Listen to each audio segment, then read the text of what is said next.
Yung mga kol, nagkasundo na naman kami mga tropa na mangilaw yung mangisda sa lawa. Yung tawag kasi dito mangilaw. Yung parang sasaklupan mo lang yung isda. So ito, naghanda na kami and nag-bonfire pa kasi mag-ihaw-ihaw nga kami. Ano Jory, masaya dito? Nakaka-relax dito. Lalo na itong masarap na pagkain inihaw na manok. Yan, ihaw-ihaw. Parang binta sa parang mamahalin At habang nag-aantay para maluto, may ritual daw kaming gagawin para marami kaming mahuli. Ito na Jory. Ting ting ting ting ting ting ting ting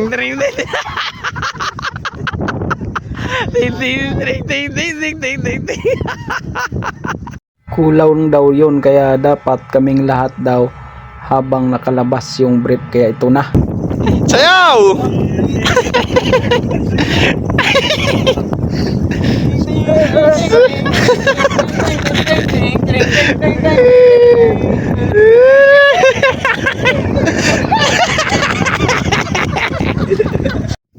At ayun, tapos na yung ritual na ginagawa namin. So ito, ang busugan time na kasi luto na. Ayan na. So, bakbaka na to. Ayan, kinakabahan pa daw si Jory. First time daw kasi niya. Ayan, so sana marami kaming kuha ngayon. So bago kami lulusob doon sa tubig, siyempre dapat busog tayo para may lakas at tibay, resistensya. Aray kol, dito nakainan na. At syempre low carb pa rin tayo. Mayroon tayong dalang pipino at itong manok. Okay na ako dyan. So birada na. Press.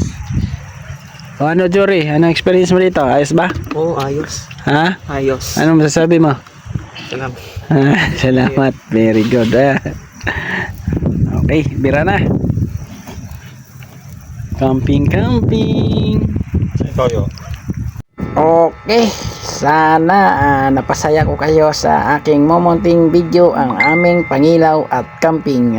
Okay, ganda ng trip namin, no? So hanggang dito lang ang aking video. Maraming salamat.